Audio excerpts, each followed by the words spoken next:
السلام علیکم ناظرین کرام، نئی ویڈیو میں آپ کو خوش آمدید کہتے ہیں۔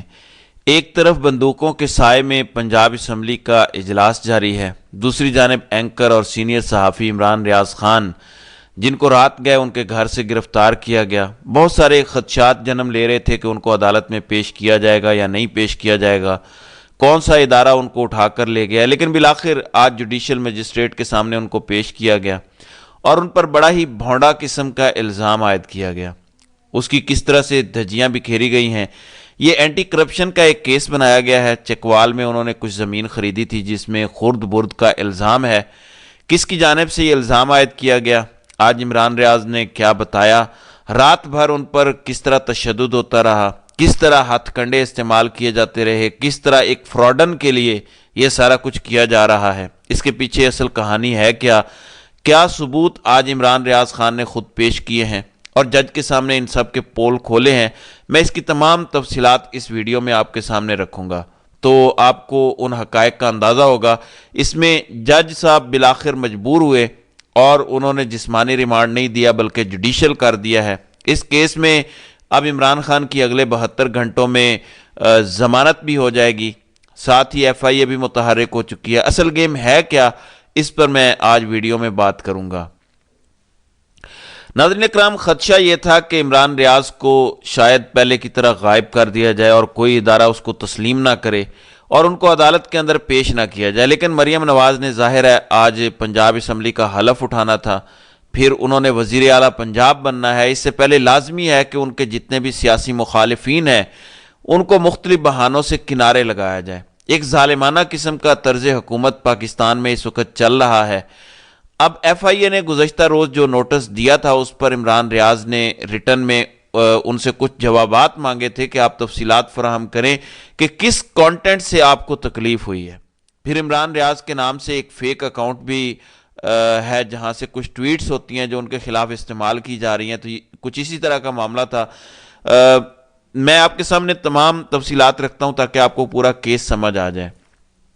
عمران ریاض کو ضلع کچہری میں پیش کیا گیا اور عمران ریاض کی گرفتاری اینٹی کرپشن نے ڈالی ہے۔ عمران ریاض اور ان کے والد پر جو تھرابی جھیل کا ٹھیکہ ہے اونے پونے داموں لینے کا الزام ہے۔ جوڈیشل مجسٹریٹ تھے عمران عابد، ان کے سامنے آج ان کو لاہور میں پیش کیا گیا۔ عمران ریاض نے 1 گھنٹہ عدالت میں خود دلائل دیے، جو انہوں نے باتیں کی ہیں اس کو سن کر آپ اس نظام پر ہنسیں گے کہ اگر آپ کا کوئی بھی سیاسی مخالف یا آپ سے اختلاف رائے رکھتا ہے تو کس طرح اس پر بوگس کیسز ڈالے جاتے ہیں سبق سکھانے کے لیے، اور ریاستی ادارے کیسے استعمال ہوتے ہیں۔ ٹیکسز کے ٹکڑوں پہ پلنے والی اشرافیہ جن کی تمام مراعات یہیں سے نکلتی ہیں، انہوں نے عام پاکستانیوں کے خلاف اس وقت ایک بھرپور محاذ قائم کیا ہوا ہے، جس کو مرضی یہ اٹھائیں، اغوا کریں، غنڈہ گردی کریں، ان کو کوئی پوچھنے والا نہیں ہے۔ عدالتوں میں بھی اس وقت بدقسمتی سے ایک مینج سسٹم چل رہا ہے۔ عمران ریاض نے کہا کہ جس ٹھیکے کا یہ کہہ رہے ہیں کہ اونے پونے داموں لیا، یہ جھوٹ بول رہے ہیں۔ فرابی جھیل کا گزشتہ ٹھیکہ 1,10,00,000 تھا، ہم نے یہ ٹھیکہ 4 کروڑ سے زائد کا لیا۔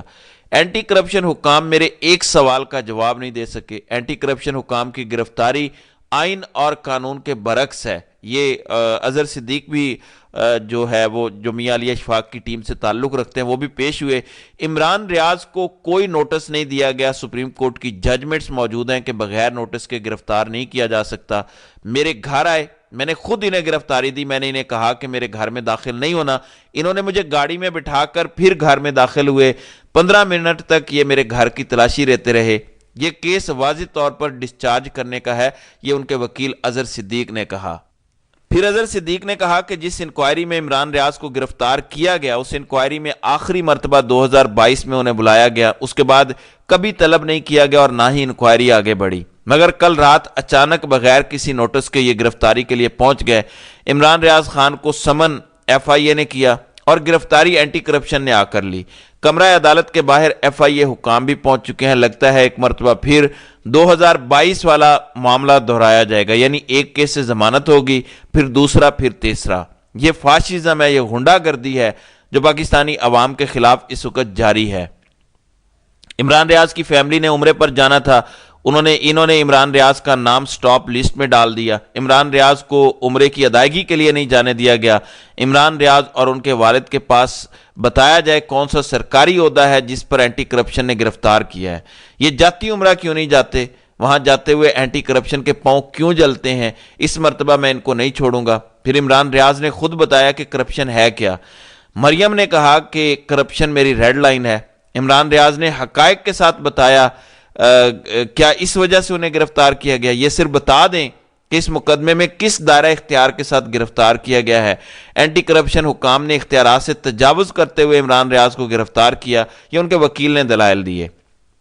گھر کی چادر چار دیواری کا تقدس پامال کیا گیا، مجھے دکھایا جائے کون سا سورس رپورٹ ہے۔ عدالت کے روبرو تمام دستاویزات دکھانے کو تیار ہیں، انکم ٹیکس سمیت تمام دستاویزات دینے کو تیار ہیں۔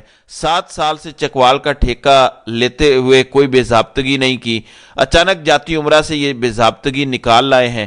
تمام افراد گواہی دینے کو تیار ہیں کہ انہوں نے کبھی کسی کا ایک پیسہ نہیں دینا۔ عمران ریاض نے یہ مقام محنت کر کے حاصل کیا۔ عمران ریاض کسی سیاستدان کے قدموں میں بیٹھ کر اس مقام تک نہیں پہنچا، یہ عمران ریاض نے آج خود باتیں کی۔ پھر اظہر صدیق نے کہا کہ اگر یہ کوئی سمجھتا ہے کہ عمران ریاض خاموش ہوگا، یہ نہیں ہوگا، اب بہت ہو چکا۔ میں نے جو پرویز مشرف کو رہا کروایا، مجھے یہ انعام دیا گیا کہ میرے گھر پر بھی پیٹرول بموں سے حملہ کیا گیا۔ چیف جسٹس قاضی فائزہ کی ججمنٹ موجود ہے کہ کسی کو نوٹس کے بغیر گرفتار نہیں کیا جا سکتا۔ اینٹی کرپشن کا مقدمہ ہی بوکس ہے، مقدمے میں 109 کا اندراج ہی نہیں ہو سکتا تو کیسے عمران ریاض کو گرفتار کر لیا گیا؟ 2022 میں انہوں نے عمران ریاض کو بلایا اور عمران ریاض پیش ہوئے اور اس کے بعد انہوں نے کلیئر قرار دیا تھا۔ یہ صرف یہ بتا دیں کہ اب تک انہوں نے تحقیقات کیا کی ہیں۔ در حقیقت یہ کیس بنتا ہی نہیں ہے، ان کی خاموشی بتاتی ہے کہ انہوں نے کسی کی ایما پر، کسی کی خواہش پر عمران ریاض کو گرفتار کیا ہے۔ یہ عدالت کو بتائیں کہ انہوں نے 3 سال میں کیا تحقیقات کی ہیں۔ ظاہر ہے ان کو مرچیں لگی ہوئی ہیں کیونکہ عمران ریاض نے دوبارہ ویلاگ شروع کیے ہیں، ملینز لوگ ان کو روزانہ سنتے ہیں، تو یہ گھٹیا کردار پھر ان کے درپے ہو گئے ہیں۔ اب عمران ریاض کے وکیل اظہر صدیق نے پروسیکیوٹر پر اعتراضات اٹھا دیے اور کہا کہ یہ دکھائیں کیا یہ عدالت کے پروسیکیوٹر ہیں، یہ وکیل تو نہیں ہے کیونکہ یونیفارم میں نہیں ہے، عدالت ان کو عدالت سے باہر جانے کا کہے۔ ان کا بغض واضح ہے، ان کے الزامات مضائقہ خیز ہیں، ان کی انفارمیشن انتہائی ناقص ہے۔ یہ کہتے ہیں کہ اپنا اثر و رسوخ استعمال کیا، کوئی ایک ثبوت، کاغذ یا کوئی ایسی چیز دکھائیں جو اثر انداز ہوئی ہو۔ ہم ان کی لکھی گئی ایک ایک لائن کا پوسٹ مارٹم کریں گے، ہم ان کے ایک ایک الزام کا جواب دینے کو تیار ہیں۔ اب یہ اینٹی کرپشن سے سوال ہو رہے ہیں جنہوں نے جا کے اٹھایا۔ اب عمران ریاض نے جو خود وہاں پہ دلائل دیے وہ بھی سنیں۔ وہ کہتے ہیں کہ میں نے کچھ عرصہ قبل ایک زمین خریدی، مجھے پراپرٹی ڈیلر نے بتایا کہ 13 کنال زمین اضافی آ گئی ہے۔ ڈیلر نے بتایا کہ چالاکی سے ہم نے آپ کے نام کروا دیا۔ میں نے کہا کہ میں 13 کنال کے لیے اپنے 2 گز کی زمین خراب نہیں کر سکتا۔ جیسے ہی واپس آیا میں نے کہا کہ 13 کنال اراضی جس کی ہے اسے ڈھونڈ لاؤ۔ پتہ چلا وہ شخص فوت ہو گیا ہے۔ میں نے اس کے بیٹے سے رابطہ کیا، میں نے کہا کہ آپ کو ایک ایک پائی آپ کی ملے گی۔ مجھ سے ڈیلر لڑتا رہا کہ جب آپ کے نام پر زمین ہو چکی آپ کیوں رقم دے رہے ہیں۔ مجھے ڈیلر کہتا تھا تم کسی اور دنیا کے ہو، کون واپس کرتا ہے؟ مجھ پر جو الزام لگایا ہے اس کا 10% بھی نہیں بنتا۔ میں نے چینل سے جو کمایا اس پر 20 لاکھ تک انکم ٹیکس دیا۔ پھر وہ کہتے ہیں کہ ہم نے جب ٹھیکہ لیا تو اس کی بولی 1 کروڑ 10 لاکھ تھی، 4 کروڑ 40 لاکھ کا ٹھیکہ لیا، اس پر 10% ٹیکس بھی دیا۔ میرا سورس آف انکم ہے جو چینل مجھے تنخواہیں دیتے ہیں وہ الگ ہے۔ عمران خان نے سورس آف انکم کی تفصیلات بھی عدالت کے سامنے رکھی۔ میں نے وہاں جنگل لگایا، چکوال میں لگایا تھا تو 10,000 درخت لگا دیے، میں نے وہاں گاؤں کے لوگوں کو درخت تحفے میں دیے۔ یہ مجھے ایک دیوار بتا دیں جو خلاف قانون بنی ہو، میں خود ہتھوڑے سے جا کر گراؤں گا۔ میں نے 2 سال میں 25 مقدمے لڑے لیکن میری آنکھوں میں نمی نہیں آئی۔ میں صرف اللہ اور اس کرسی کے بھروسے پر ہوں۔ مجھ پر جو مقدمے بنائے گئے ان پر سزائے موت ہوتی ہے۔ میں پھر بھی پر امید ہوں اور نعرہ لگاتا ہوں۔ آج ایک مینڈیٹ چوری کر کے خاتون وزیر اعلیٰ بن رہی ہیں، یہ ایک سلامی دی ہے انہوں نے، یعنی مریم نواز کو یہ سلامی دی گئی ہے کہ اب آپ کے مخالفین کا صفایا کریں گے۔ انہوں نے میرے باپ کو کرپٹ کہا، میرے دل کو یہ بات لگی۔ یہ ہتھ کڑیاں پہنا کر انہوں نے کوئین کو سلامی دی۔ سر انہیں روکیں، میں بہت سے لوگوں کی امید ہوں، یہ میرا ملک ہے، میرے ادارے ہیں، کوئی بات نہیں، لیکن میں مافیا کے سامنے سرنڈر نہیں کروں گا۔ میں اپنے پیٹ سے کپڑا نہیں اٹھاؤں گا، میرے ساتھ جو انہوں نے کیا کبھی نہیں بتاؤں گا۔ میں اپنوں کے ساتھ کیا لڑائی کروں۔ در حقیقت بتایا گیا ہے کہ رات کو ان پر کوئی تشدد بھی مبینہ طور پر ہوا اور ان کی گفتگو سے بھی یہ تاثر ملا۔ پھر وہ کہتے ہیں کہ میں تیار ہوں، میں نے مار کھائی ہے، میرا بازو خراب ہے، میری ٹیل بون خراب ہے، بیٹھ نہیں سکتا، میرا ٹخنا خراب ہے، میں اس مافیا کے خلاف آخری حد تک جاؤں گا، میں پیچھے نہیں ہٹوں گا۔ میں نے انہیں کہا تھا مجھے مار دو، میرا خمیر ہی ایسا نہیں ہے، میری قربانی دے دیں، مگر میرے باپ پر الزام نہ لگائیں۔ یہ جو مجھ پر الزام لگا رہے ہیں، اس سے زیادہ کی مجھے صرف خاموش رہنے کی پیشکش کی گئی۔ یہ آج کوئین کو سلامی دے رہے ہیں، یہ میرے ساتھ ظلم کریں گے، میں باہر آ کر پھر بولوں گا، جس کا دل کرتا ہے میرے گھر گھس جاتا ہے، مافیا کے سامنے سرنڈر نہیں کر سکتا۔ تو یہ آج بڑی کھل کر عمران ریاض نے باتیں کی اور پاکستان زندہ باد کا نعرہ بھی لگایا، اور بالآخر جج نے اینٹی کرپشن کی جانب سے مانگے گئے 14 روز کے جسمانی ریمانڈ کو بھی مسترد کیا اور عمران خان کو جوڈیشل کر دیا ہے۔ امید ہے اب جلد ان کی ضمانت ہو جائے گی، تو دیکھتے ہیں کہ آئندہ دنوں میں کیا اپڈیٹ ہوتی ہے۔ تو ناظرین کرام، آپ کی اس ویڈیو کے حوالے سے کیا رائے ہے؟ آپ اپنی رائے کا اظہار کامنٹ سیکشن میں ضرور کیجیے گا۔